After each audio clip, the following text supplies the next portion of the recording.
हा व्हिडिओ टाकण्याच्या मागे बरीच काही गोष्टी आहेत. एक म्हणजे माझ्या आईची आठवण म्हणून पण मला हा व्हिडिओ टाकायचा होता. आणि बरंच काही आहे, जसं की लाईफमध्ये कधीही काही होऊ शकतं. लाईफ खूप अनप्रेडिक्टेबल असते, म्हणजे कधीही नकळत काही कोणासोबतही होऊ शकतो. ही माझी आई आहे, जिने शून्यातून खूप काही तयार केलं होतं, जी आता नाही आहे.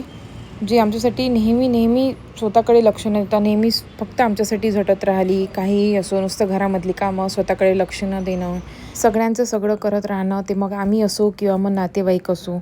पुण्यासारख्या सिटीमध्ये तिने आम्हा दोघांना शिक्षण केली. 1-1 रुपया जमा करायची. आम्हा दोघांना कुठलीही गोष्ट कमी नको पडायला म्हणून काटकसर करून आम्हा दोघांना सगळं पुरवत गेली. स्वतःकडे कुठल्याही प्रकारचं कधीच लक्ष दिलं नाही. कुठलं स्वतःसाठी काही घ्यायचं असेल तर कधीच घेतलं नाही. फक्त माझी आशू, फक्त माझा अमोल, बस एवढंच तिच्या मनामध्ये, तिच्या डोक्यामध्ये, सगळ्या याच्यामध्ये बस आम्ही दोघंच असायचो. आम्हा दोघांची लग्न केली, मोठ्या हौशीने लग्न केली. आम्हाला हवं नको ते हौशी तिने आमच्या लग्नामध्ये पुरवल्या. स्वतः पण खूप खुश होती आमच्या दोघांच्या लग्नामध्ये. ह्या सगळ्या गोष्टी तिने एकदम व्यवस्थित प्रकारे पार पाडल्या. त्याच्यानंतर असं झालं की माझ्या बाबांचा एक खूप मोठा ॲक्सिडेंट झाला होता. माझ्या बाबांनासुद्धा तिने त्या ॲक्सिडेंटमधून बाहेर काढलं.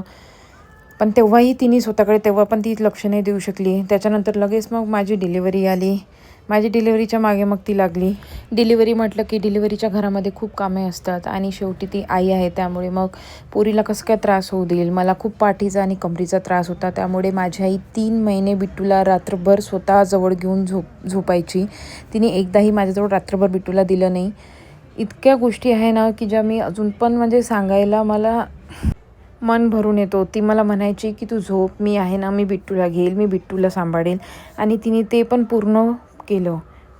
इतकं सगळं केलं आणि आता स्वतः चालली गेली.